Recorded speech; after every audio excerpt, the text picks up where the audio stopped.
बिस्मिल्लाहिर्रहमानिर्रहीम। अस्सलाम वालेकुम dear students, I am your science instructor Ubaidur Rahman bag.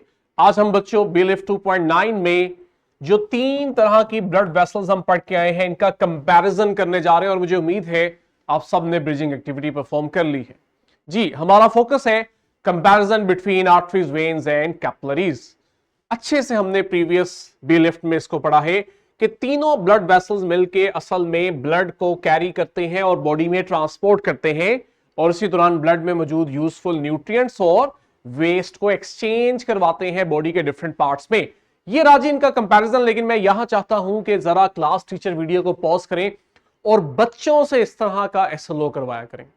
बच्चों के लिए बहुत जरूरी है कि वो ब्रेन स्टॉर्मिंग करें, अदरवाइज उनको आदत पड़ी रहती है क्रैमिंग की। बच्चों खुद देखो, अभी हम प्रीवियस लेक्चर में से डिटेल से पढ़ के आए हैं कि आपने क्या कुछ ऑब्जर्व किया है कि आपकी आर्टरीज, कैपिलरीज और वेन्स में क्या बुनियादी डिफरेंस है। कुछ पॉइंट्स आप अपने क्लास टीचर को खुद बताएं। चले जी, अब हम देखते हैं वन बाय वन। हमें बहुत सारे पॉइंट्स इसके क्लियर हो चुके हैं। हमने पढ़ा था आर्टरीज क्या है, वो ब्लड वेसल जो ब्लड को कैरी करती है अवे फ्रॉम हार्ट। वेन्स क्या थी, जो टूवर्ड्स हार्ट कैरी करती हैं। और आर्टरीज और वेन के दरमियान जो कनेक्शन था वो आपके पास कैपिलरीज थी। सेम वही पिछली सिमुलेशन से भी देखते हैं, नजर आ रहे हैं। एक तरफ आपके पास आर्टरी, दूसरी तरफ वेन और दरमियान में कैपिलरीज है जो इनके दरमियान कनेक्शन का काम करती हैं। ठीक है जी, अगला पॉइंट देखते हैं। कहता है आर्टरी जरा थिक होती है क्योंकि इसकी मसल्स की जो वॉल है, मस्कुलर वॉल, वो मोटी है, उसमें मसल ज्यादा है। वेन्स की वॉल थिन होती है क्योंकि उसमें मस्कुलर स्ट्रक्चर कम होता है।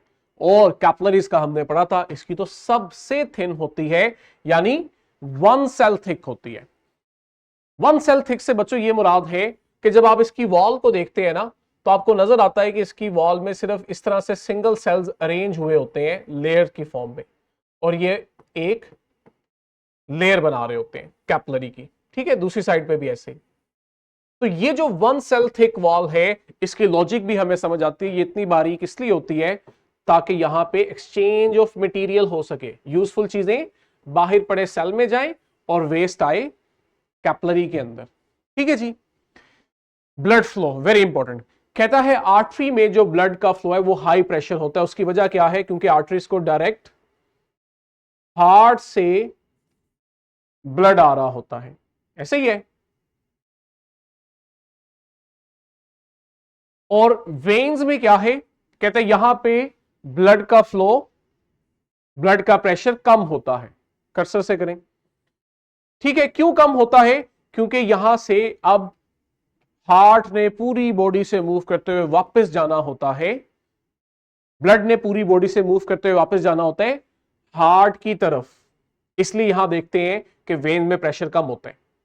कैपिलरीज, कहता है कैपिलरीज के अंदर ब्लड का फ्लो बहुत कम प्रेशर में होता है। और इसकी समझ आती है कि प्रेशर क्यों कम है, क्योंकि आप एक्सचेंज ऑफ मटेरियल करना चाह रहे हैं। कैपिलरी वो जगह है जहां से चीजों ने एक्सचेंज होना है, तो जितना लो प्रेशर से वो मूव करेंगे उतना ही आसानी से यहां एक्सचेंज ऑफ मटेरियल होगा। आगे क्या डिफरेंस है जी हमारे पास, वॉल्स। अब चूंकि आर्टरी के अंदर ऑलरेडी बहुत तेज प्रेशर से ब्लड फ्लो हो रहा होता है, तो हमें यहां किसी वॉल की जरूरत नहीं पड़ती। ठीक है, लेकिन वेन्स में बच्चों वॉल्स होते हैं। ये बड़ा इंपॉर्टेंट पॉइंट है, अभी दिखाता भी हूं क्यों होते हैं। क्योंकि अभी हमने देखा कि वेन्स में ब्लड का फ्लो या ब्लड का प्रेशर बहुत कम है। अब प्रेशर कम होने से यहां एक खतरा लाहक होता है कि कहीं ये ब्लड वेन्स में वापस रिटर्न ना हो जाए उल्टी साइड पे, ये सिर्फ आगे की तरफ हार्ट की तरफ मूव करता रहे। इसलिए आप देखते हो यहां पे वाल्व होता है, देख रहे हो, ब्लड जैसे ही आगे फ्लो करता है वाल्व क्लोज हो जाता है। तो ये इसकी लॉजिक है जी। लास्ट पे हमारे पास क्या है, ये हमें बहुत अच्छे से अंडरस्टैंड है।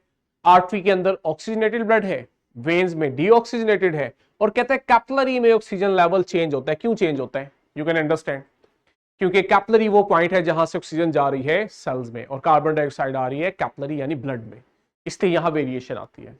ले जी, इंटरेस्टिंग था जी। फॉर्मेटिव चेक अटेम्प्ट करें, थ्राइव करें, यहीं से कंटिन्यू करेंगे बच्चों। टिल देन अल्लाह हाफिज।